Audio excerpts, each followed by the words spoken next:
Radhe Radhe everyone. आज हम लोग डिस्कस करने वाले हैं फाइनेंशियल अकाउंटिंग का टॉपिक, मीनिंग ऑफ अकाउंटिंग और ऑब्जेक्टिव ऑफ अकाउंटिंग। तो what is the meaning of accounting? Accounting is the systematic process. Accounting जो है वो एक सिस्टमैटिक प्रोसेस है। किस चीज़ का? रिकॉर्ड करने का, समराइज़ करने का, एनालाइज करने का और फिर इंटरप्रेट करके उसकी रिपोर्ट तैयार करने का। किस चीज़ की?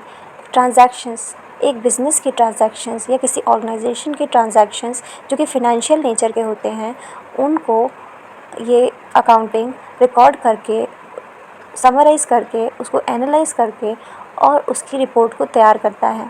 ठीक है, ये जो है अकाउंटिंग प्रोवाइड करता है एक clear picture of companies financial health. Company की जो फिनेंशियल वित्तीय हेल्थ होती है या फिर कंपनी की जो एक एक पोजीशन होती है, लाइक उसकी एसेट कितनी है, उसका प्रॉफिट कितना है, ये सब कुछ अकाउंटिंग के द्वारा पता चलता है। जिससे क्या होता है कि हमारे जो स्टेक होल्डर्स हैं या यूज़र्स ऑफ फिनेंशियल इन्फॉर्मेशन हैं, उनको हेल्प मिलती है अपनी डिसीजन लेने में। तो now we are moving towards objectives of accounting.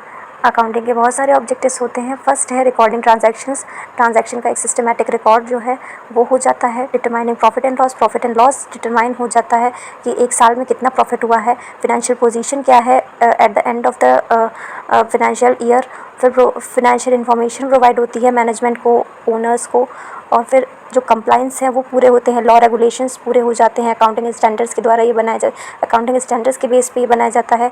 Budget क्या होगा नेक्स्ट ईयर का, या और फॉरकास्टिंग में भी ये बहुत ज़्यादा हेल्प करता है। फ्यूचर में क्या कितना आपको पैसा लगाना है कंपनी में और फिर या बिज़नेस में। फिर फैसिलिटेटिंग ऑडिट कैसे हो, एक ऑडिटर को ईजी हो जाता है ऑडिट करना अकाउंटिंग के द्वारा। ठीक है, ट्रैकिंग कैश फ्लो के ऊपर पूरा का पूरा उसका जो, जैसे अगर आपका कैश कहाँ जा रहा है, किस जगह पे ज़्यादा लग रहा है, कहाँ कम लग रहा है, ये सब आपको अकाउंटिंग के द्वारा ही पता चलता है। ठीक है, तो अकाउंटिंग बहुत ही इंपॉर्टेंट है एक ऑर्गेनाइजेशन के लिए।